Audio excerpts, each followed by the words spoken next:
What's up? It's your boy Kevin to turn on this motherfucking YouTube shit. This is serious. Wow, what the fuck?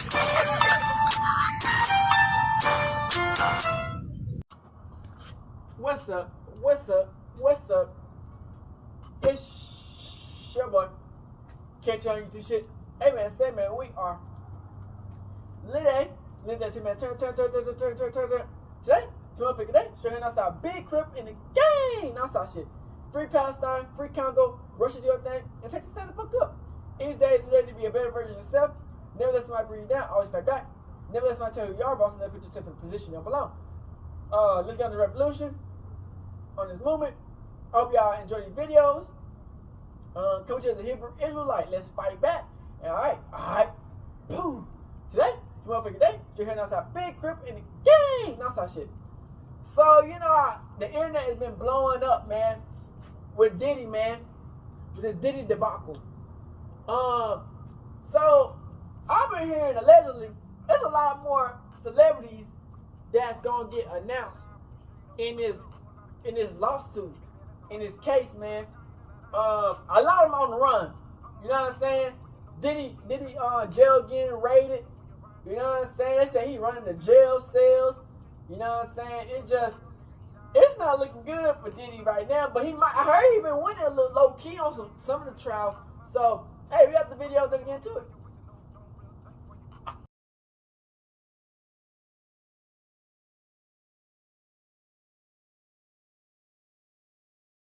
Looking at the Diddy situation, we heard he been running the cell. Diddy's been running the rap game since the 90s, but now he's facing life in prison and could take some huge stars down with him. And today we're breaking down the entire crazy story. Diddy's allegedly been assaulting, robbing, and shooting people for decades. But before we get into that, we gotta look at what really sparked his downfall and got the feds involved with the situation. In November 2023, Diddy's ex Cassie filed a lawsuit against him and said that she was trafficked and beaten by Diddy for years. Cassie met Diddy when she was 19 and he was 37, and Diddy allegedly started abusing her from the jump. Cassie tried to leave him a few different times, but Diddy had a lot of clout in the industry and allegedly threatened to end Cassie's career if she left him. A day after the lawsuit was filed, Diddy and Cassie settled it out of court, and nobody knew if Diddy actually did anything to her. But then CNN posted a video of Diddy attacking Cassie in a hotel back in 2016. Cassie said they were in the hotel together, and Diddy put hands on her. She got a black eye and tried to leave after Diddy fell asleep, but then the situation got way worse. While Cassie was walking down the hallway to leave the hotel, Diddy came out of the room with a towel and chased her down. Diddy grabbed Cassie and threw her to the ground and started kicking and punching her. According to Cassie's lawsuit, Diddy tried to pay someone at the hotel $50K to get the footage so nobody else would see it. But somehow CNN got it before Diddy could get rid of the evidence. After the video came out, Diddy posted an apology video and said he had hit rock bottom and was disgusted with himself. I was fucked up. He kicked her in the head or some shit. I hit rock bottom. But I make no excuses. My behavior on that video is inexcusable. I take full responsibility for my actions in that video. I'm disgusted.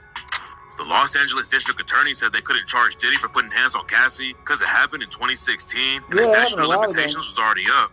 Diddy said that he went to therapy and rehab and was trying to be a better person, but the situation was just getting started. A week after Cassie opened a lawsuit against Diddy, another woman named Joy Dickerson-Neal sued him too. According to Dickerson-Neal, she met Diddy back in '91 while she was a student and went out to dinner with him. That's when Diddy allegedly spiked her drink and took her back to his place. Dickerson-Neal said she couldn't do anything because of the drugs, and Diddy allegedly assaulted her and filmed the whole thing to show off. Right after Dickerson-Neal accused Diddy, a woman named Lisa Gardner filed a lawsuit against him and said that Diddy sexually assaulted her when she was 16 years old. Gardner also met Diddy and a singer named Aaron Hall in the early 90s at a party in Manhattan. After the party, Diddy and Aaron Hall brought her back to Hall's apartment and allegedly assaulted her. Then in December 2023, a woman whose name wasn't released came forward and said that she had been gang raped and sex trafficked by Diddy and Harve Pierre. Harve Pierre used to be the president of Diddy's label, Bad Boy Records, and rumors say that he helped Diddy cover up all kinds of shady stuff. It's not just women who spoke up about Diddy, though. In 2024, a dude named Lil Rod opened up a lawsuit against Diddy and said he was involved with serious illegal activity. Lil Rod helped Diddy produce his record, the Love album, Off the Grid, and he also lived and traveled with Diddy for over a year. Lil Rod said Diddy tried to sexually assault him, made him have sex with prostitutes, and he even watched Diddy allegedly giving people spiked drinks at parties. Diddy also wanted Lil Rod and another dude named Brendan Paul to carry drugs and guns for him while they traveled together. The case was already looking crazy, but Lil Rod claims that Diddy's even more dangerous than people thought. Back in 2022, Lil Rod was at a studio in LA with Diddy, Diddy's son Justin, and Justin's homie G. According to Lil Rod, Diddy, Justin, and G were all in the bathroom at the studio, and Lil Rod could hear an argument going down inside. Then shots started going off, and when Diddy and Justin left the bathroom, Lil Rod saw G laying on the floor with a gunshot wound. According to police reports, G told him that he was on the street when two dudes walked up and tried to rob him. Then the situation went left, and they ended up shooting him. Nobody knows what really went down yet, and the cops in LA haven't said if they're investigating Diddy and his son Justin for the shooting yet. It's not clear if Diddy and Justin really pulled the trigger on G or not, but after Lil Rod's lawsuit came out, everyone knew that the situation was getting worse for Diddy. And a month after that, the news broke that the feds raided Diddy's houses in LA and Miami. While the cops were searching the houses, they stopped Diddy at the airport in Miami and took his cell phones too. Brendan Paul was with Diddy at the airport when the cops showed up. Diddy didn't get arrested that day, but the cops booked Brendan Paul for possession of cocaine and marijuana edibles. A month after the feds raided Diddy's crib, his son Christian got hit with a sexual assault lawsuit too. A woman named Grace O'Marse claimed that Christian drugged and sexually assaulted her while she was working on Diddy's yacht. Then CNN posted a video of Diddy putting hands on Cassie at the hotel back in 2016. And by that point, it was clear that Diddy had serious heat on him and wasn't going to be able to just walk away from it all. In September 2024, a singer named Don Richard also sued Diddy for assault, kidnapping, and sending death threats. Don Richard was in a group Diddy put together called Danity Kane. According to Don Richard, Diddy put hands on her because she tried to protect Cassie from him. Then Diddy allegedly told Don that he could end people. Then just a couple weeks later, the feds officially booked Diddy and hit him with a RICO case. The prosecutor said that Diddy abused, threatened, and coerced victims to fulfill his sexual desires, protect his reputation, and conceal his conduct since at least 2008. The indictment claims Diddy uses connections in the industry to get away with sex trafficking, forced labor, kidnapping, this nigga's a billionaire. So you gotta understand, man. But the thing that really went viral, a lot of these niggas, they was probably up for that shit. No cap. According to the feds, Diddy threw wild parties and would fly in male prostitutes to have sex with the women he was drugging and abusing. Diddy's crew would rent hotel rooms and bring drugs, alcohol, and lube. Then Diddy would make everyone have sex for days at a time. Then when it was over, his team would give the women and prostitutes liquid IVs to help them recover from the freak-off. The feds said if the women and sex workers were forced into the freak-offs, Diddy drugged them to make them do whatever he wanted. And if they tried to get out, he would use violence or money to make them stay. And to keep everybody quiet about what was happening, Diddy filmed everything and threatened to leak the videos if anyone spoke up about it. Diddy was allegedly putting hands on women all the time, and if they were bruised or cut, he would trap them inside his crib, not let them go until they healed up. There have been rumors about Diddy going around for years, and 50 Cent has always been sending shots at him.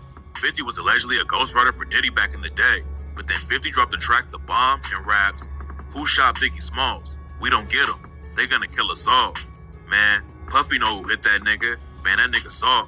He scared them boys from the west side to break him off. Dump on his ass. So he run to Harlem, shake him off.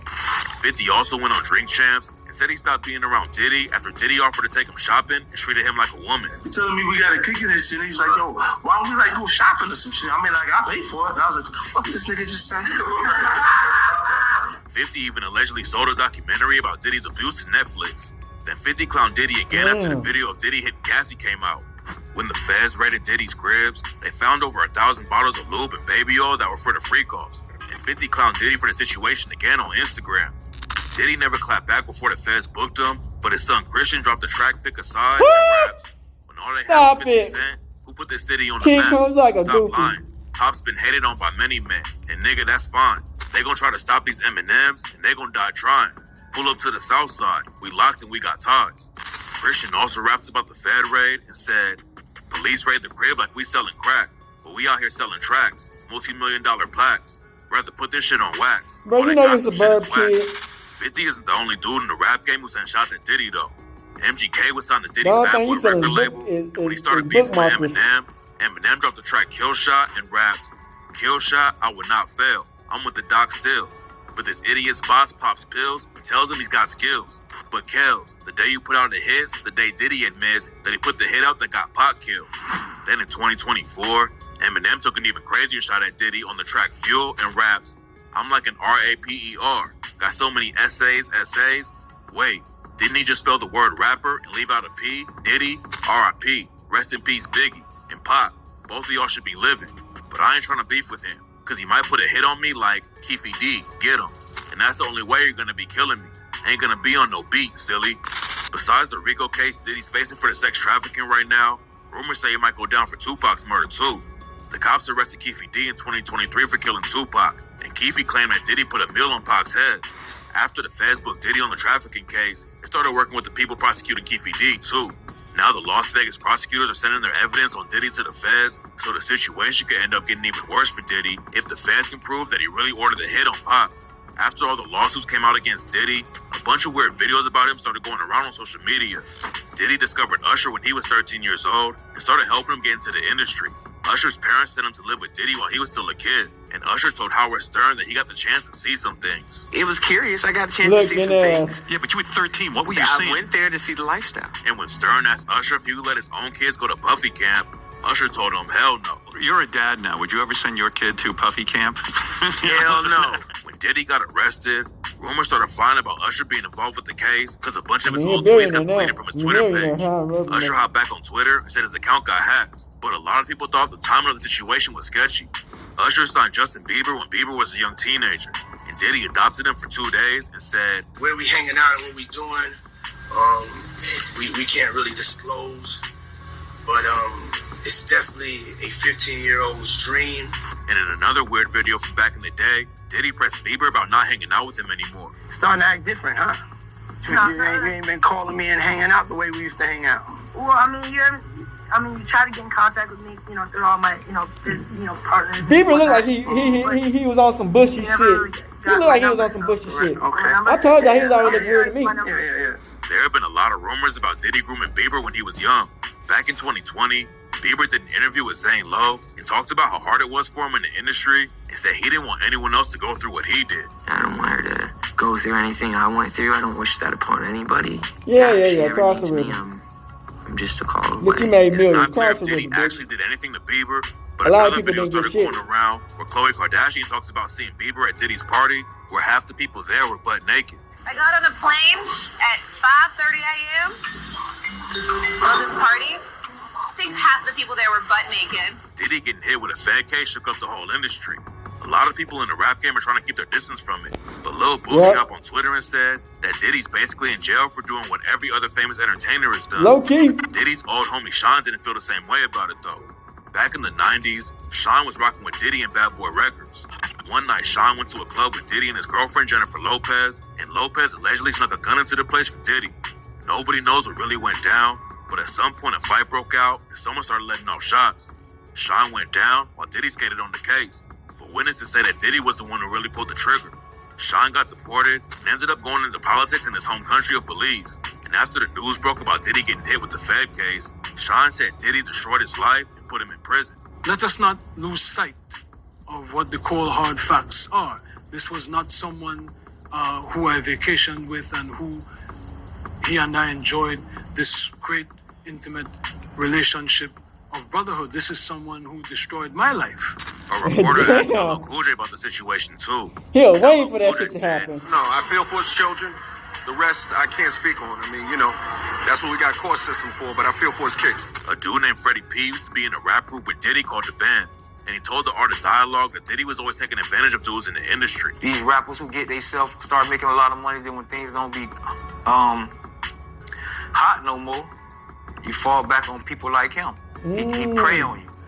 And what he do is he offer you things to keep up a lifestyle. Damn. You can imagine Puppy Playboy. Playboy, don't worry about that, man. I can get us, come with me to the island, Playboy. Come chill with me.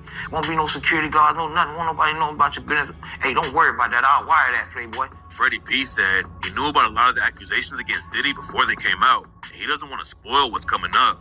He said that a lot of dudes in the rap game couldn't come forward about what Diddy did to them because it would hurt their image. And it seems like the story's just getting started. According to Freddie P, it wasn't like a once a month thing. It was a lifestyle. Damn. He was a monster in real life. There are a lot of rappers tied to the case, but celebrities from outside the rap game might go down too. Ashton Kutcher was really tight with Diddy. Whoa. When he got asked about Diddy's parties, Kutcher said, "Wow, okay, I've got a lot I can't tell." So, I can't tell that one either. Diddy even told on himself back in the day when he went on Conan O'Brien's show. In 2002, O'Brien asked Diddy about his parties, and Diddy told him, "We need alcohols." Right. Alcohols. Right. Not just one alcohol. Alcohols. Right. Just different Plurals. blend. You need Blends. the ladies, you need the booze. You need some water. For watering plants? No. No, I don't know if guys have noticed this. Like, a lot of ladies drink water at parties. They just, so you have, if you don't have what they need, they're gonna leave. Right. Gotta keep them there. Right. You need locks on the doors. Damn. Okay, this is sounding kind of dangerous now. Diddy allegedly filmed a lot of his parties with hidden cameras that nobody else knew about. And that's why a ton of celebrities can end up going down too. I heard they had Diddy to had release connections all the all over names, place, nigga. and even party with Prince Harry from the royal family. 50 Cent did an interview with US Weekly and said that a lot of people aren't speaking up about Diddy because they're wrapped up in the situation too. The cops took all kinds of evidence from Diddy's cribs when they raided them, and there's no telling how many celebrities he has videos of. Diddy pleaded not guilty to everything, but the prosecutors already have over 50 victims and witnesses they're talking to. He's facing life in prison if he gets convicted of everything, and experts are saying there's no way Diddy's gonna take a plea deal. Even if the feds offered him a deal, Diddy would probably still do decades locked up, so it seems like he's gonna take it to trial and see how it goes. A few days after he got arrested, news broke that Diddy got put on suicide watch in jail. But his lawyer, Mark Agnifilo, told TMZ that Diddy isn't suicidal and that he's strong, healthy, confident, and focused on his defense. I mean, we heard his voice, he sounds suicidal. Unless they already know they can convict him. But even A lot if of Diddy videos. beats the case, his career is probably over. After all the lawsuits came out, Howard University took away the honorary degree they gave Diddy and returned a $1 million donation he made. Then the mayor of New York City took away the keys to the city that Diddy got in September 2023. And it looks like this is just the start of everything. Diddy's allegedly been assaulting people since the 90s and has ties to some of the biggest names in the industry. Nobody knows where the case is gonna go yet, but stay tapped in for updates. Shout out Scary Hours, man. All lies will be exposed. That's all. If you win, you get a night out with Diddy. I had no idea what kind of wild ride I was getting into. Saturday night in New York, and I promise you, your ass will wake up Wednesday laying beside me. Come on. Can see you in your room. Working for Diddy. Absolutely. I love Diddy. Is he a good guy? I don't want to answer that question. Wow. Check this out. You clear on that. You understand now.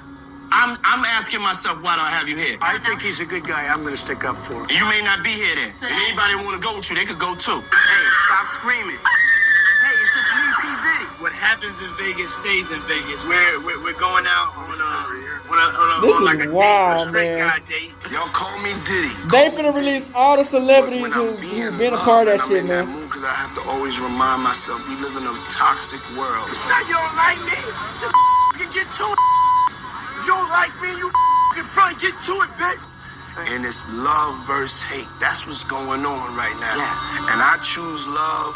You want to have love? It's what up, what's up? Fucking come on, man, I'll bust your Nah, hey, keep it Make sure you don't never talk to me. That's my new name, and love wins. Love wins. Let's go.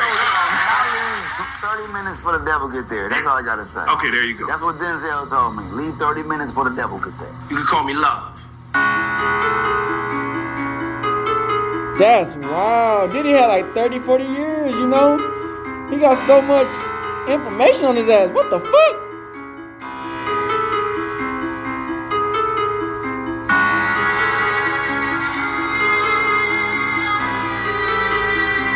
He got so much information on his ass.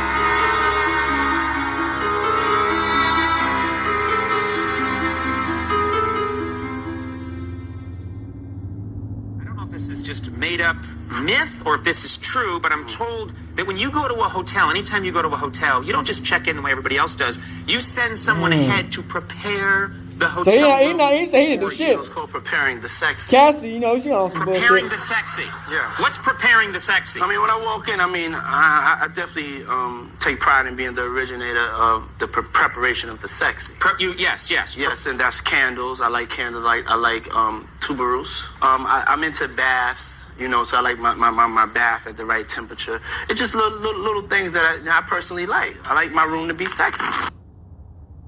Jay-Z Beyonce, Diddy. Mariah Carey, the Kardashians, Kanye West, Paris Hilton, Russell Simmons were just a few names who were on the guest list of numerous Diddy parties. But who was on the freak-off guest list? Who remained silent for years and knew what was actually going on behind the scenes after the party ended? And speaking of behind the scenes, it's the middle of a lavish star-studded dinner in West Hollywood. The kind of exclusive event where the air smells like power and I don't think it is. People say that. And the guest list is packed with names that command respect in every room they walk into. But behind the glittering smiles and clinking glasses, something far more disturbing is unfolding. Sean Diddy Combs, the man behind Bad Boy Records, the mogul who built an empire from nothing, suddenly swings his fist. His target? Cassie Ventura, his then girlfriend who doubles over in pain as the punch lands squarely in her stomach. Around them, silence. Neo and Usher continue to chat. Jimmy Levine barely even blinks. The dinner continues. Power, as always, shields the powerful. We hear stories like this and wonder how a man who once represented the very definition of success could become a figure entangled in allegations of abuse, manipulation, and violence. When I die, I want my last words to be, I did it. In the world of psychology, there's a well-documented theory that power corrupts, and absolute power corrupts absolutely. The allure of control is seductive, and once someone tastes it, they're often unwilling to let it go. Power doesn't just change what a person can do. It changes how they see the world and themselves within it. Those at the top often begin to feel invincible, their actions justified by the very systems that support them. They're not inherently evil. They're made that way by a combination of success, unchecked influence, and a surrounding environment that rewards their worst behaviors. Sean Diddy Combs wasn't born into this world as a villain. He was shaped by it. Because I'm public enemy number one. As a young man who navigated the cutthroat music industry, you know, he ran that shit for a long time. Didn't build empires. He built his career on hustling. I am the fucking hardest hustler in the world. On being 2 steps ahead of the game and on ruthlessly seizing opportunities. But somewhere along the way, that hunger for success turned into something darker. As we discussed in previous episodes of Surviving Diddy on how his erratic behavior came about from his dad being fatally shot when he was just 3 in a drug deal gone wrong, to his mom being an escort that had sex with clients in front of him. Check him out, and finally, Diddy throwing wild college parties at an early age at Howard University, there is one more significant person that has contributed to him and to the person he has became. And that is Clive Davis. Yep. Mr. Davis, you are a major influence on the career of P. Diddy. Have you spoken to him since the federal raid? You know, we shared conventions and conferences and... About Diddy, he credits you as one of his mentors. He was a hungry young executive, eager to prove himself in the brutal music industry. And every prodigy needs a mentor, someone to guide them, mold them, and, whether consciously or not, groom them. For Diddy, that mentor was Clive Davis, the music industry titan who had already shaped the careers of legends like Whitney Houston and Aretha Franklin. Davis, known for his sharp eye for talent and his unmatched understanding of the industry's power dynamics, saw potential in Combs. But what Davis imparted to Combs wasn't just about crafting hit records. It was about how to wield power in an industry where success is often built on control, manipulation, and outmaneuvering your competitors. To the young Combs, Davis wasn't just a mentor. He was a puppet master, carefully pulling the strings and showing him the rules of the game. The label system, you gotta watch out for the labels. Combs absorbed everything. Davis taught him how to survive and thrive in a cutthroat business that rewarded aggression and dominance. The relationship between Davis and Combs exemplifies a well-documented psychological dynamic in high-pressure industries, the mentor-apprentice power hierarchy. In this dynamic, the mentor is not only a guide, but a figure who often shapes the moral and ethical boundaries, or lack thereof, of their prodigy. In a sense, Combs' early grooming under Davis was a process of socialization into a world where the lines between right and wrong were blurred. Research in psychology shows that when individuals are mentored by powerful figures, they are often taught not only how to succeed, but also how to use others to maintain that success. This dynamic creates a kind of moral distortion where the apprentice becomes increasingly comfortable with bending or breaking rules to achieve their goals. Combs learned early that success in the music industry wasn't just about talent. It was about power, how to gain it, how to hold it, and how to use it to shape the world around you. Diddy is running The a monster jail that is Diddy would later insane. become wasn't born in the streets of Harlem. It was carefully crafted in the boardrooms of record labels under the watchful eyes of men like Clive Davis. And while Davis may have given Combs the tools to build an empire, he might also, can win this bitch. knowingly Who or knows? unknowingly, I feel bad for all the contributed to people the creation of a bet man who against would this nigga. eventually use those tools for far darker purposes. By the time Diddy launched Bad Boy Entertainment in 1993, he had already internalized the lessons of power and control from his mentor. He was no longer just a talented young executive. He was a man on a mission, driven by a relentless hunger for success. Bad Boy was his kingdom, and Diddy was his king. But beneath the glitz, glamour, and platinum records, something more insidious was happening. The man who once hustled his way to the top was now becoming the very kind of puppet master who had once admired. But this time, the strings he pulled weren't just for the sake of success. They were for control, domination, and eventually, destruction. In October 2007, Sean Diddy Combs made what would become one of the most pivotal moves in his career.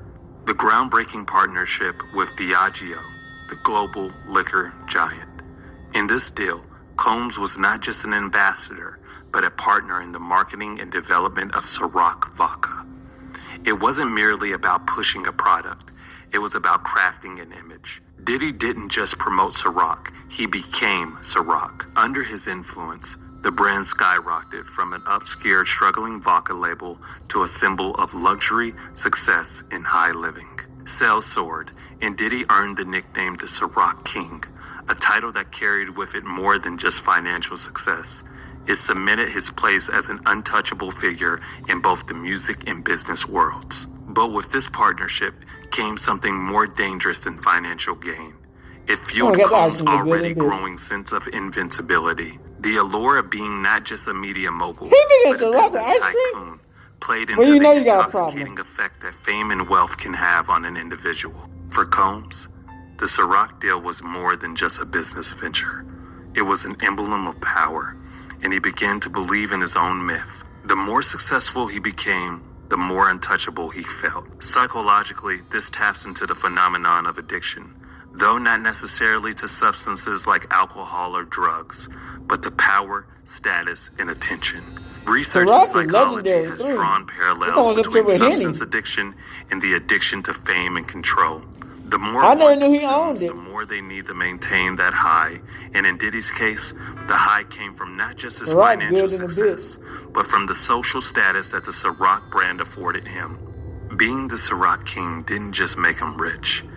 It made him feel almighty. His identity became so entangled with the brand's success that losing control in any aspect of his life became an unthinkable prospect. While Diddy basked in the glow of his Ciroc-fueled success, darker forces seemed to be gathering on the horizon.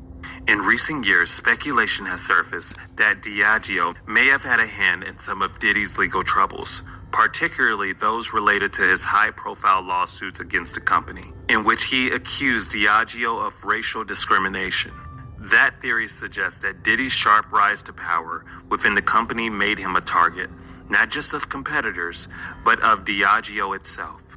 In 2024, Diddy filed a $1 billion lawsuit against Diageo, claiming they were limiting the distribution of Ciroc and De Leon That's probably why they got the in lawsuit predominantly coming. black Him in jail. neighborhoods, and that the company had subjected him to discriminatory treatment.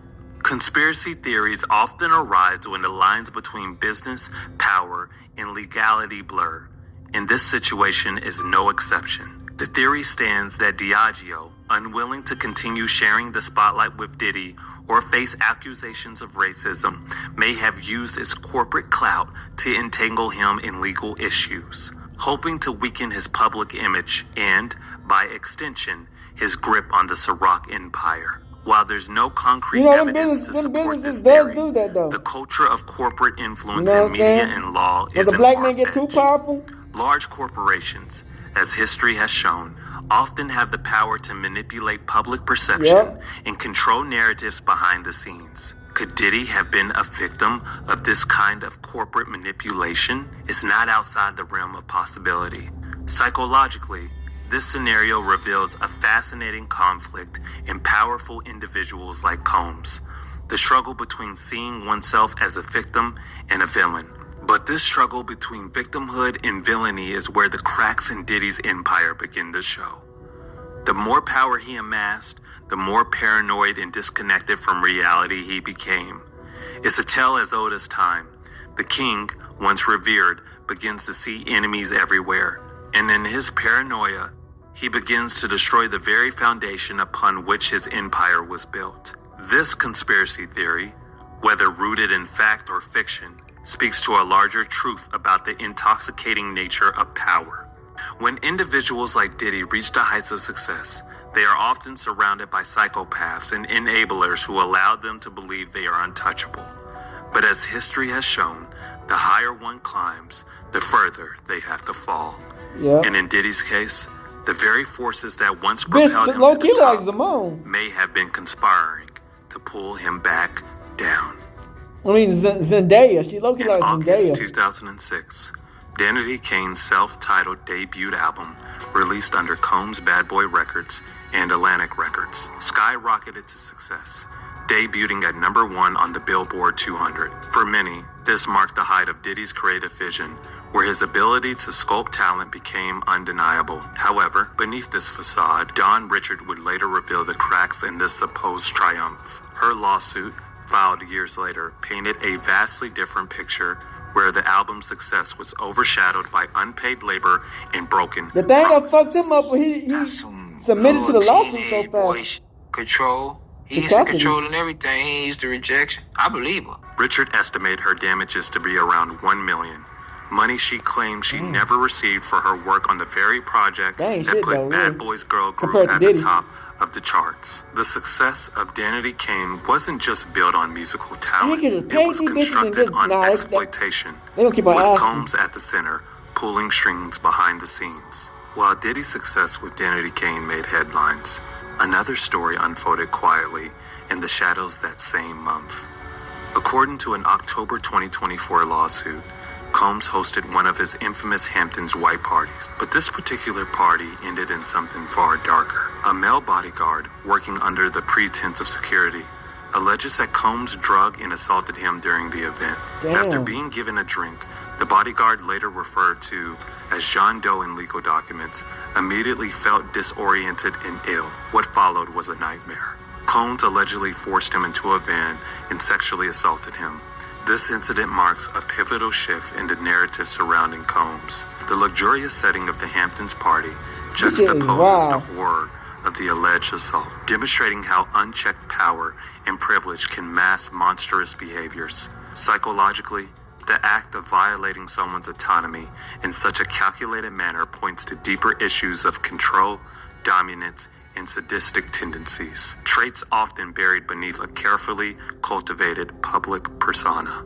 By 2007, Diddy's public persona was still largely intact, but incidents like the assault at Teddy's nightclub began chipping away at the surface. Gerard Richnitzer, a victim of Diddy's explosive temper, filed a lawsuit after an altercation outside Teddy's nightclub at the Hollywood Roosevelt Hotel. According to Richnitzer, Combs not only punched him, but also pushed his girlfriend and attempted to spit on another woman. Combs' legal team was quick to respond, labeling the accusations as fabricated attempts to exploit his celebrity status. The case was settled out of court a year later, leaving many to wonder if Wretch Nisser's claims held more truth than fiction. The psychological insight here points to Diddy's growing sense of impunity. As his fame and wealth soared, so did his belief that he was untouchable, able to rewrite reality to suit his needs. By May 2007, the facade began to crack further. Lori-Ann Gibson,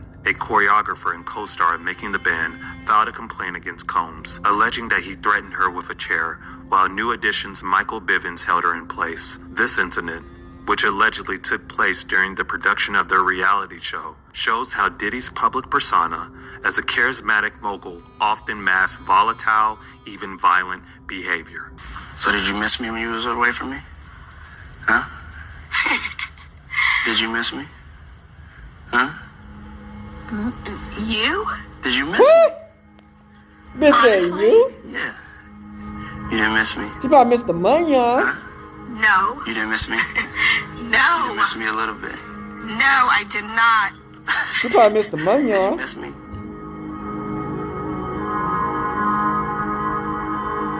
Sometimes. Check this out. We missed you. Combs' attorney dismissed the claims as theatrics performed for the cameras, further deflecting attention from the growing pattern of abuse allegations.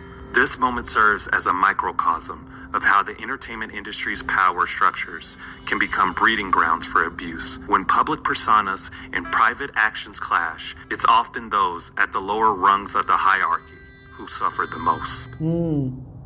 By May 2008, the allegations against Combs escalated in both severity and explicitness. According to an October 2024 lawsuit, Combs assaulted a John Doe sales associate in the back room of a Macy's Herald Square flagship store. The victim, who worked for a rival clothing brand Echo, described a violent encounter where Combs struck him in the head, causing him to collapse onto his hands and knees. What followed was a chilling act of oral rape, a clear exercise in both sexual and psychological dominance. The lawsuit describes Combs as flanked by bodyguards, a scene that amplifies the sense of calculated brutality. After the assault, Combs reportedly left the back room as if nothing had happened, handing out merchandise to the adoring crowd on the retail floor. The seamless shift from violence to public adulation illustrates the duality of Combs' persona: publicly charming, privately monstrous. From a psychological perspective, this incident underscores the role of narcissistic entitlement and sexual aggression in those who believe they are untouchable. The public, enamored by his fame, remains oblivious to the depths of his cruelty, feeding into his belief that he is above consequence. In 2008, Danity Kane disbanded, leaving Richard in a precarious position within Bad Boy Records. Despite the group's dissolution, Richard continued working with Combs, now as part of a trio with Kalina Harper in a group called Dirty Money. But with this new venture came heightened control and abuse from Combs. Richard's lawsuit details numerous incidents of sexual harassment and abuse during this period.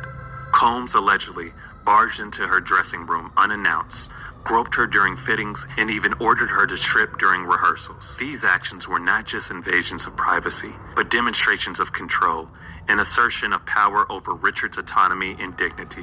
When Richard resisted, Combs retaliated by denying her singing parts in their songs, manipulating her career as punishment for her defiance. Psychologically, this paints a picture of an individual who wields power not just for professional dominance, but for personal gratification. The cycle of manipulation, retaliation, and control mirrors the dynamics of an abusive relationship, where the abuser uses their power to entrap their victim. One of the most chilling allegations to surface during this period involved Diddy's alleged threats against rapper Kid Cudi. In 2012, it was reported that Diddy had threatened to have Cudi's car blown up for dating Cassie Ventura briefly. The car bombing represented the lengths to which Diddy would go to maintain his power, even if it meant engaging in criminal, violent behavior. Shortly thereafter, Kid Cudi did, in fact, explode under mysterious circumstances. The mind of someone who resorts to such extreme tactics is often driven by deep-seated insecurity and fear of losing control. Diddy's escalating actions during this period reflect a man who, despite his public success, was unraveling psychologically. The more power he gained, the more paranoid and aggressive he became, willing to go to any lengths to protect his empire, even if it meant destroying those around him.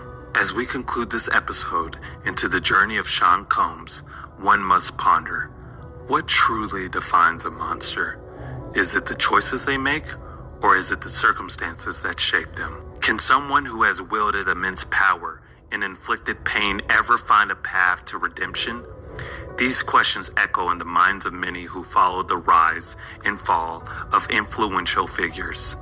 They challenge us to reflect not only on the complexities of human behavior, but also to be a billionaire to go to a cold, hard iron cell is insane. Of fame, power, and morality. That big ass bed. What happens when the monster that little is the person ass we once bunk bed. idolized? Sean Combs' story is far from over, and as we watch the unfolding drama of his life, it raises a critical point for all of us. How do we hold those in power accountable while navigating the blurred lines between adoration and revulsion? If you've enjoyed this episode, subscribe. So, shout out to ShowFlow TV, man. Welcome back to the channel, y'all. For those of you who want to know what's going on with Diddy, here's an update. Today is the 19th of November, 2024. And as of today, I'm sure you've probably heard that there was an emergency hearing that was called in the P. Diddy case. Now, a lot of people are thinking, oh, damn, Diddy about to get out. He about to get bail. Is this an emergency bail hearing? Well, let's break down to you what it really is. Not sugarcoating nothing, just getting straight to the details. Straight to the point. So, P. Diddy is now requesting to appear unshackled in the courtroom. And that request has been granted by a judge over jury prejudice concerns. That's self-explanatory. His attorneys are basically saying, can he show up to court without being handcuffed and shackled, man? He is not Hannibal Lecter. He is not the kind of person who is so dangerous. You put him in a room of people, he is going to like bite ears off and gouge eyes out. And if you keep parading him around every time he has an appearance before a judge or in a courtroom, and his legs are shackled to his hands and whatnot, this could play a role in the mind of the jury members or those who are potential jurors, since they haven't started choosing juror members or potential jurors yet. So the public is watching this, people are seeing it, and it could mean something bad for him, you know. Now, Judge Arun Subramanian granted Sean P. Diddy Combs' request to appear unshackled in the courtroom as he continues to battle these serious charges that Diddy is looking at. Now, Sean P. Diddy Combs, his attorney, Mark Agnifilio, he filed a motion, and that motion was filed late November 18th after requesting an emergency hearing for November 19th. Today is November 19th. So right away I answered your question. For the people who are wondering, what's this about? Why are they in court? What's the emergency hearing about? There's a lot of rumors going on out there. Diddy got in a fight behind bars. He got hurt. He's in danger. His cell got raided. This, that, and the other. New charges are being brought against him. He is running the jail. He is doing stuff to obstruct justice from behind bars. All these things are being said. So let's get into what's actually really happening. His attorney, Mark Agnifilio, actually filed a motion yesterday, which is November 18th, after requesting an emergency hearing for November 19th, which is today, which is why they are in court at the emergency hearing today, because it was granted. Gettin. Now, this judge seems to be in Diddy's favor. I don't know, because the other judges before, this is the third judge to his case. They pretty much just said, nope, no bail for you, stay where you're at, we don't want to hear anything, bye. This This new judge already granted 2 motions. 1, emergency hearing, granted. Can he appear without handcuffs and shackles? Granted. Right? Damn. The lawyer pointed out that Diddy previously appeared in leg shackles for a October 10th proceeding. And the lawyer said it was noticed by the press and by the public that he was shackled and handcuffed. And he expressed concerns that these shackles and handcuffs will prejudice a potential jury pool. Diddy's attorney further cited some case laws as precedents, including from a judicial opinion given during United States versus Haynes, which noted that a defendant may not be tried in shackles unless the trial judge finds on the record that it is necessary to use such a restraint as a last resort to satisfy a compelling interest as preserving the safety of persons in the courtroom. So you got to have a lawyer who is smart enough to go dig up some case files, Diddy only to a put it before the judge lawyer to say, Your Honor, look at this. United States versus Haynes. This is where precedence was set. Well, $1 billion shit. So why can't that be extended to my client? My client is not a danger to people like they're trying to make him seem. And if they make him seem that way, then it could prejudice the outcome of a fair trial for him. Based on that, the judge said, you know what? You are absolutely right, sir. Diddy's attorney further conceded that the court didn't extend this rule to additional proceedings outside of hearings, but Mark argued that given the press attention on the pretrial proceedings in this case, there is a substantial risk that potential jurors will learn about the shackles through the media, and then they will develop a bias, as jurors for this trial have not yet been formally selected or sequestered. But check it, we're all watching it. Yeah. Everybody is paying attention to what's going on with Diddy. So where are they going to actually find potential jurors who have not seen or heard or knows nothing that's going on with him, especially when pictures are starting to hit the airwaves, the internet rather. He's in the public eye, and what they see can actually say something. Now, let's talk about vloggers, bloggers, whatever you want to call them on social media, especially YouTube. When we make these videos of Diddy behind bars and the videos of, and you do a thumbnail of Diddy in shackles and chains and, you know, those kind of things. Those could be deemed as prejudicial too, or as tools that can work against him. Yeah, it could. Because you know, a lot of people today, they don't even pay attention to videos like these that actually give you updated information straight from the courtroom as what is going on. They actually just watch different blog videos, and they believe that most of these thumbnails are real, and they're not.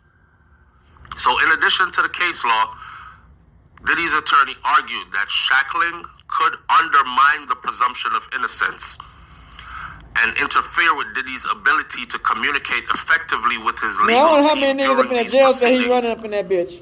Moreover, with a pack of noodles. He flagged concerns that forcible shackling could violate the respectful treatment of defendants, which would be a constitutional violation. The judge granted the request.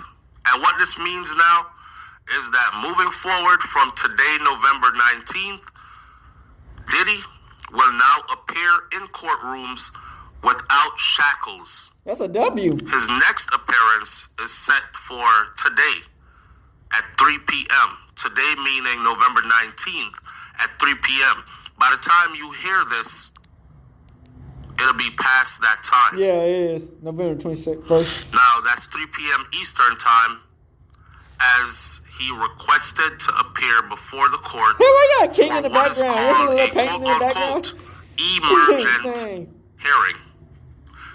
You can go Google and look up in the law what an emergent hearing is.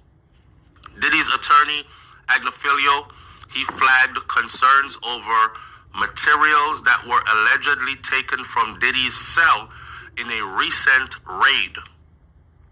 In a letter to the judge, the attorney said that the prosecutor and the U.S. Attorney's Office were now in possession of what is known as attorney-client privileged materials pertaining to this case, including the defendant's own written notes,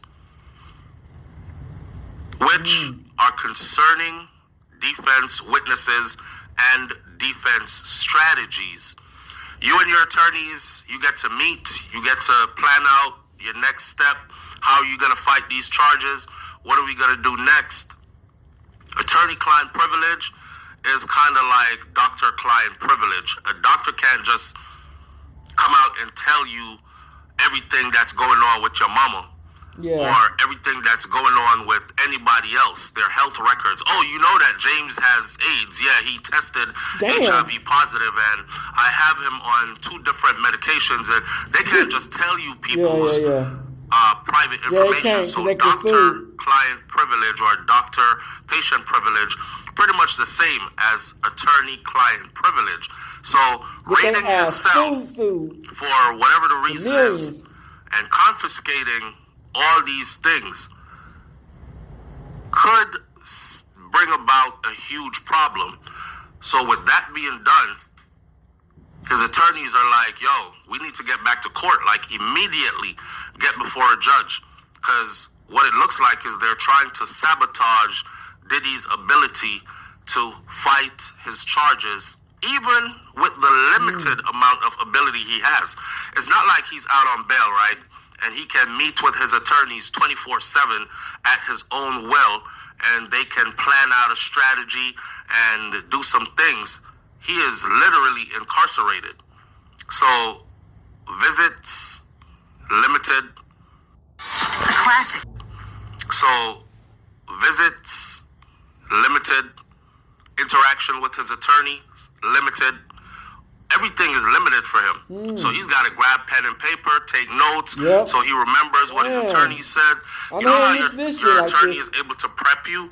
Like, okay, we have a hearing coming up, and you're going to take the stand, and you're going to go through some questioning, and these are the questions they're going to be asking you. So they will prep you for that. Diddy isn't able to do any of that in a good way. He is just able to take notes down, pen and paper, and rehearse himself and all that. So he's already, like, limited. And now that they've taken away these attorney-client privilege notes, this is super concerning for the defense team. And they've called this, well, they requested this emergent meeting, and the judge granted it. So they're back in court again today, November 19th of 2024. The claim came after the feds allegedly made contact. This is what the feds are saying. They're saying that Diddy allegedly made contact with witnesses. The previous video we did explained that they believe that he was buying people's commissary, putting money on their books, had the whole place under control, using other people's phone privileges, phone accounts to reach out to people he's not supposed to be reaching out to, all this other stuff. In a previous legal filing, prosecutors actually admitted that BOP investigators recovered the following notes from Diddy's cell during a pre-planned nationwide sweep of BOP facilities. So what they try to say is we weren't targeting him. This was a pre-planned sweep of all BOP facilities nationwide. He just so happens to be in a BOP facility, and we swept his cell among with many others, but what we found in his cell tells us that he's doing these things behind bars. I don't know about y'all. I'm not buying that. But anyhow, but now they claim that no privileged material was actually taken from his cell. His attorneys are saying That's not true, because this is where he has these paperwork, and now they're missing. They additionally emphasize that the sweep was pre-planned. So they're trying hard to pretty much say our sweep had nothing to do with Diddy. We were just making sure that our jails are being ran right, and we created these sweeps, and we planned ahead a long time ago that when this day came, this is what we were going to do. So it didn't have anything to do with targeting him. However, that's kind of hard to believe because, it just sounds like something that ain't real, right? So, Diddy's jail cell was reportedly raided by feds with several privileged materials seized by the feds. Since September, Diddy has been detained in the special housing unit of the Metropolitan Detention Center in New York and Brooklyn after being indicted and charged with some serious charges: racketeering, sex trafficking, and transportation to engage in prostitution. These privileged materials, they were allegedly seized during the raids, with some of them pertaining to Diddy's ongoing case and his conversations with his attorneys on strategies that they will use to fight these charges against him. These paperworks, according to his attorneys and him, have gone missing. So they're trying to sabotage him, is what they're saying. Unlike most inmates at the facility, in the regular section, Diddy is kept in a special housing unit that's actually reserved for detainees who require special protection. Now, this is not about him banging on the door and saying, "Take me to PC, protective custody, I'm scared." This is about them, the facility, protecting themselves. Damn. You gotta understand that Diddy is a man that's worth hundreds of millions of dollars.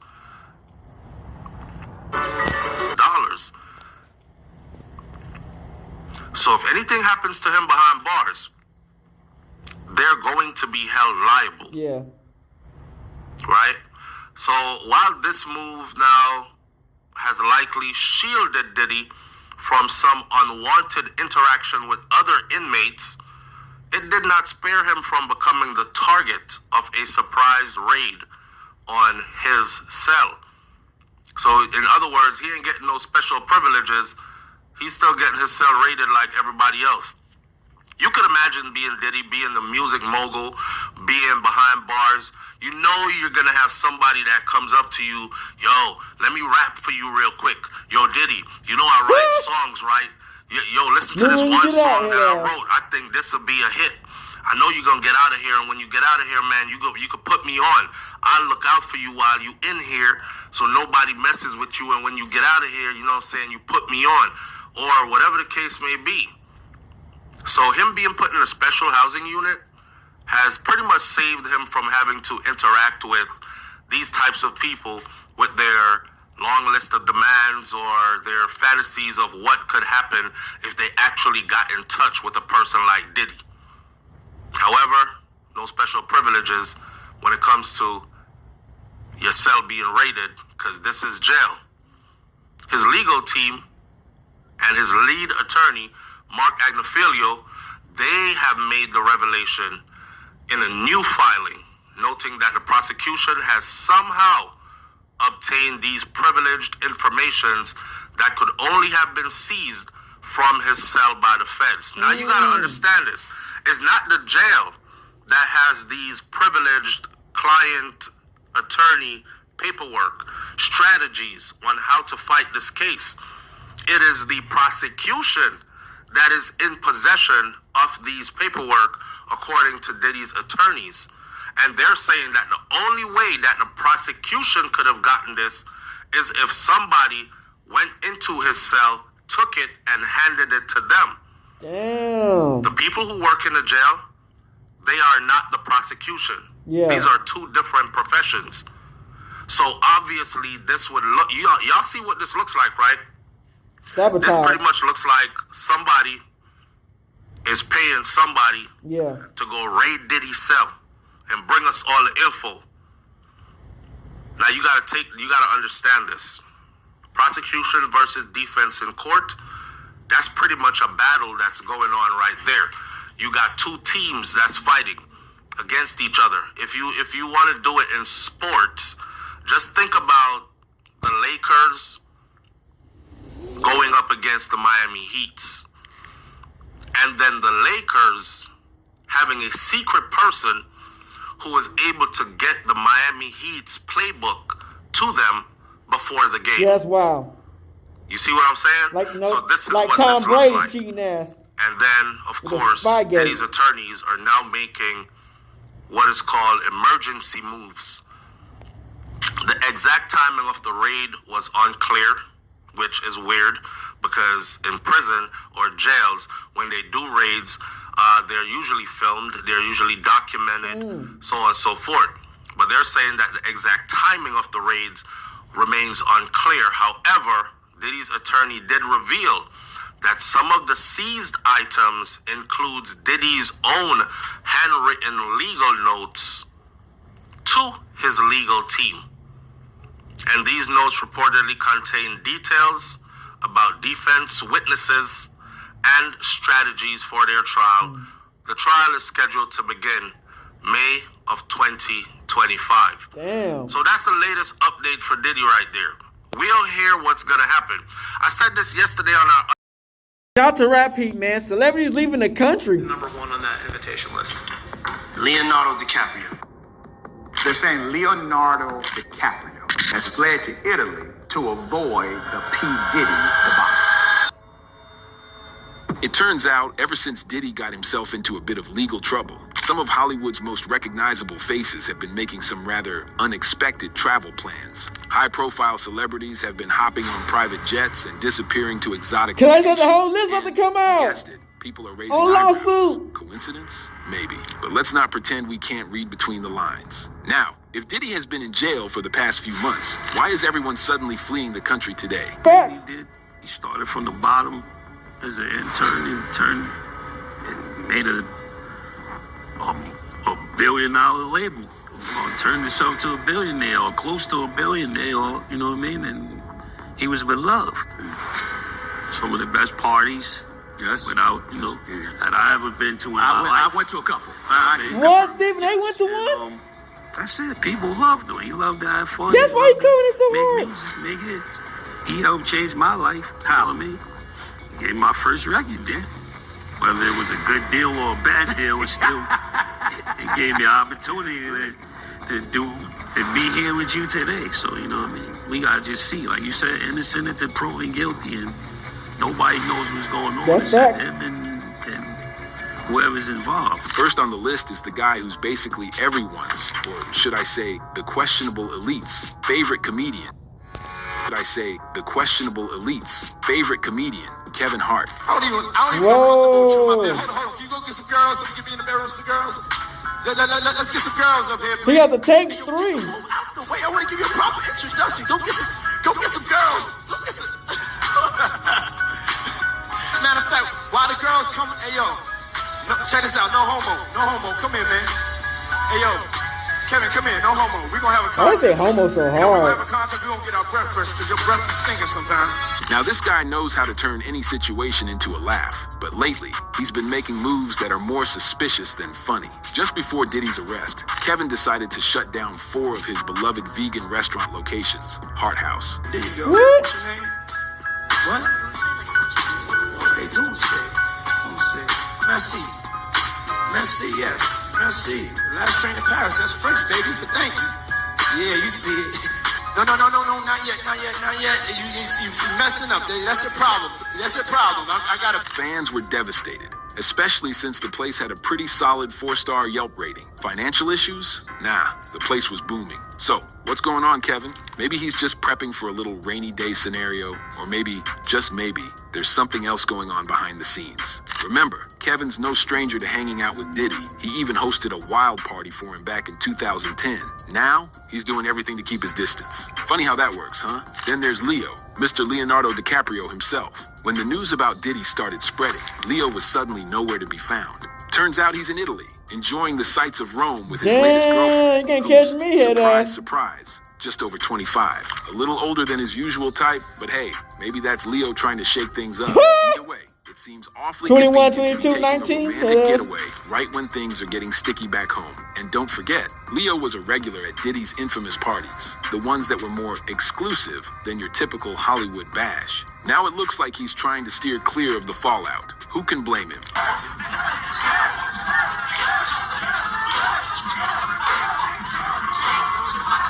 And let's not forget about the queen of drama herself, Kim Kardashian. Apparently, Kim isn't just a passive bystander in this mess. Rumor has it, she was right in the middle of the chaos, you know how she get down, cover Ray up J. Diddy's questionable activities in exchange for a cut of the profits. Not exactly the kind of PR she was aiming for in 2024, is it? The Kardashian empire's wealth and glamour are impressive, but there might be a lot more behind those billions than just makeup and shapewear. Shady financial dealings? Cover-ups? Kim might be in deeper than anyone thought. Let's rewind a bit. Remember when Kim was just a closet assistant for Brandy? Allegedly, she and her siblings borrowed Brandy's mom's credit card information and went on a $120,000 shopping spree. The Kardashians managed to keep that pretty quiet back in the day, but it looks like the past has a funny way of catching up.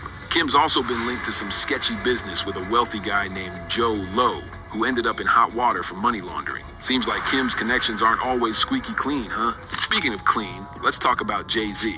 He's been Diddy's buddy for decades, but where's Jay now? Silent, not a word. It's almost like he vanished. The only thing we've got is 50 Cent's Instagram trolling. He put Jay's face on a milk carton asking if anyone's seen him. Honestly, it's a good question. Jay-Z's been close to Diddy forever, so you'd think he'd have something to say, right? Or maybe he knows it's better to keep his head down and let this storm pass. Who knows what Jay's thinking, but his absence speaks volumes. And then there's Howard Stern, who's never been one to mince words. He's talked about Diddy's parties before, how they had layers, like an onion, but the kind that makes you cry. There was the regular party, and then there was the special party, the one where only the truly inner circle got in. Stern wasn't impressed back then, and looking at everything coming out now, damn, it seems like he had the right idea. But the one that really raises the stakes is Jennifer Lopez. All of them. Remember that nightclub shooting back in 1999?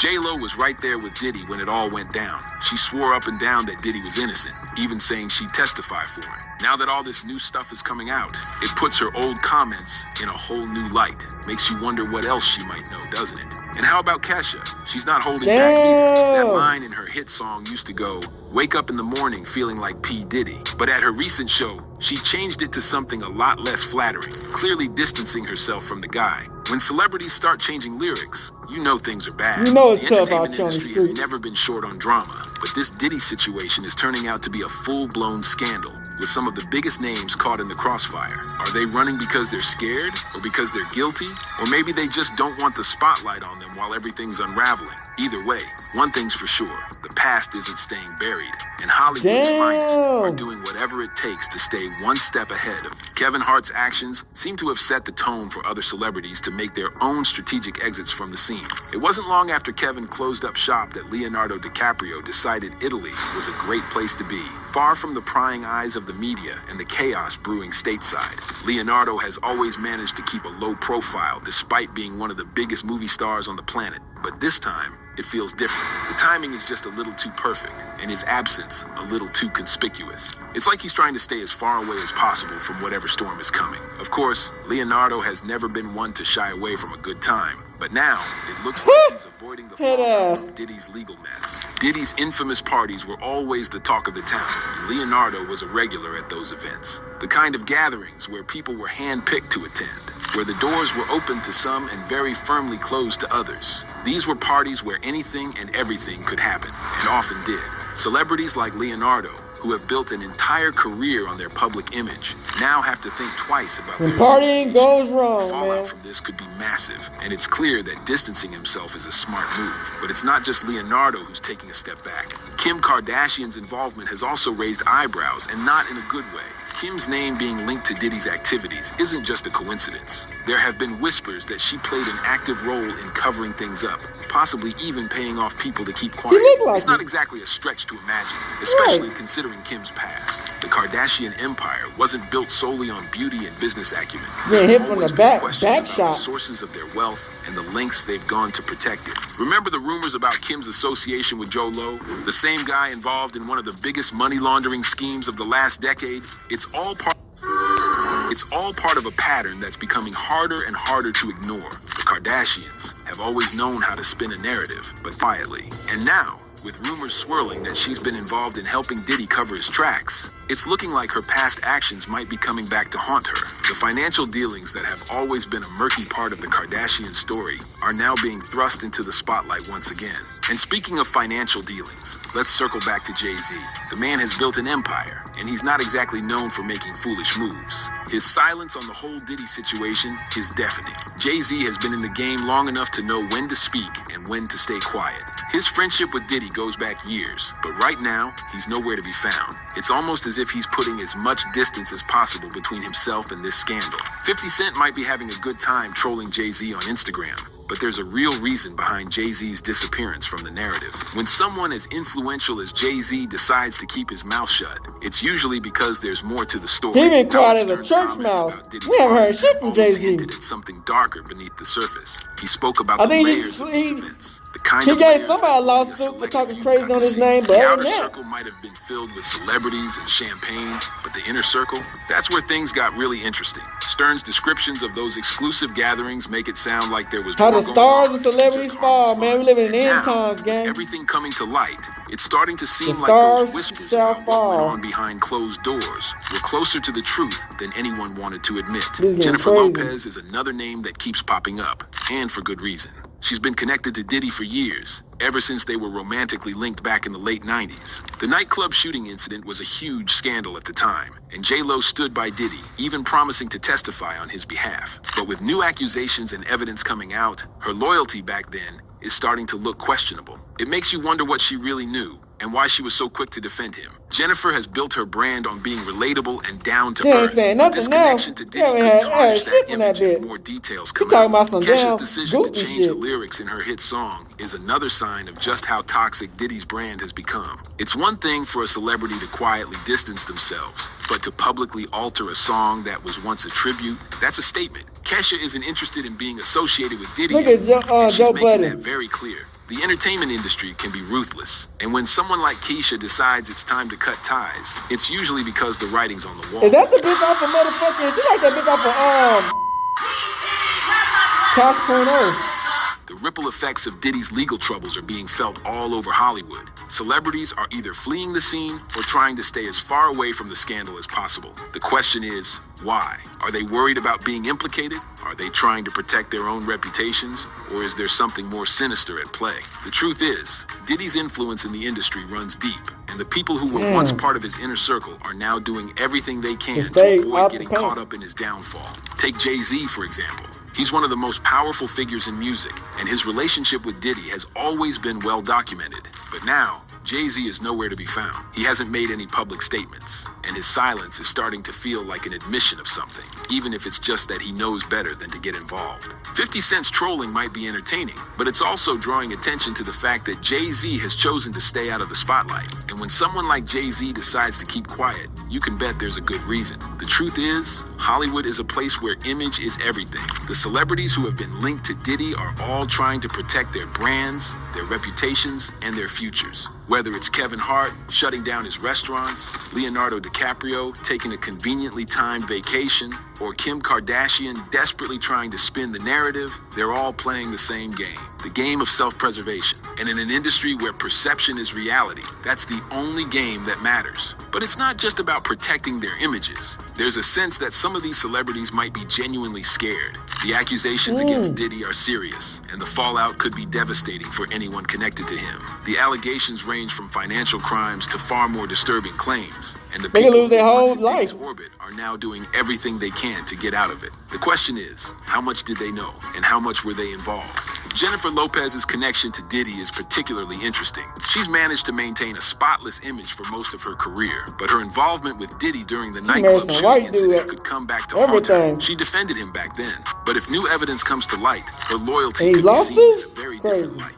It's a reminder that the past is never really behind us, especially in Hollywood, where secrets have a way of resurfacing at the worst possible times. The entertainment industry is built on relationships, and when one of those relationships turns toxic, the fallout can be catastrophic. Diddy's legal troubles are a ticking time bomb, and the people who were once closest to him are now scrambling to distance themselves before it goes off. Whether they're fleeing the country, shutting down businesses, or simply staying silent, it's clear that Hollywood's elite are in full damage control mode. The question now is, how far will they go to protect themselves? Will they throw Diddy under the bus to save their own skins? Will they cut ties completely and hope the public forgets about their connection to him? Or will they stand by him, risking their own reputations in the process? It's a high-stakes game, and the outcome is anything but certain. As more details come to light, the pressure on his former friends and associates will only increase. The celebrities who have managed to stay out of the spotlight might find themselves I'm telling you, Diddy finna go on a rant. Nigga finna take everybody out. The true nature of their relationships with Diddy will be revealed. Hollywood is a place where alliances are constantly shifting, where friends today can be enemies tomorrow, and where loyalty is often just a matter of convenience. The fallout from Diddy's arrest is a perfect example of this. The people who once partied with him, did business with him, and called him a friend are now doing everything they can to pretend they barely knew him. It's a classic case of self-preservation, and it's playing out in real time for the world to see. It's no secret that behind those red carpets and flawless Instagram photos, it's really just a pressure cooker filled with betrayal, deceit, and ego. And when things blow up, well, the tabloids and internet can't get enough. We're not talking about getting hit, fucked on, and Diddy just beating the shit while she's just getting fucked. That's crazy. From love triangles to backstabbing friends, let's peel back that glittery curtain and take a good, hard look at some of Hollywood's messiest moments. The kind that might make certain celebrities think fleeing the country is a smart move. Take a seat, grab your popcorn, and let's dive in. Imagine your best friend swooping in on your husband right after your partner kicks the bucket. Oh, and did I mention the world's watching? That's pretty much what happened to Debbie Reynolds when Elizabeth Taylor, her friend, got a little too cozy with Reynolds' husband, Eddie Fisher. Not long after Liz's husband, the unfortunate Mike Todd, passed away, she found solace in Eddie's arms. It's the kind of betrayal that kicked the tabloid circus into high gear, painting Taylor as a homewrecker and forcing Debbie to pick up the pieces in front of the entire world. That set the bar pretty high for celebrity scandals and gave everyone a taste of the drama Hollywood is capable of. Marlon Brando, Hollywood icon, acclaimed actor, and, oh yeah, a total womanizer. His on-again, off-again relationship with Rita Moreno was a full-blown disaster. Let's just call it what it was, toxic. While Brando was off having affair after affair, Moreno was stuck in the middle, paying the price for his reckless actions. When she got pregnant, Brando I'm gonna try to get as much as I can, man. Allegedly pushed her into having an abortion. The trauma and heartbreak left her so shattered, she tried to end her life. Brando might have been a talented actor, but he had all the emotional sensitivity of a block of wood. He shattered Moreno, and it's a miracle she managed to rise above it all and keep going in an industry that never really cared about her well-being. When you think of Jay-Z and Beyonce, it's easy to imagine them ruling over everything with a crown on each head, the king and queen of the music world. But that royal facade took a major hit when Jay-Z's infidelity came to light. Here's a guy who seemed to have everything: fame, power, a wildly talented partner. But apparently, even that wasn't enough to keep him from messing things up. Beyonce, ever the queen, turned her pain into art with her album Lemonade, giving us a glimpse into the hurt and betrayal she endured. And Jay-Z followed up with 444, which pretty much felt like a public... Okay, I just got these best. Jay-Z followed up with 444, which pretty much felt like a public apology set to music. It was a messy saga that proved that even if you're Jay and Bay, trust is fragile, and fame doesn't keep you immune from the temptation of bad decisions. Now, it's true that a long line of artists have come out swinging against Diddy, accusing him of everything from manipulating contracts to straight up withholding their money. Take Maze, for example, who didn't just walk away. He ran and made sure everyone knew why. He painted Diddy as a puppet master, and honestly, this whole bad boy saga...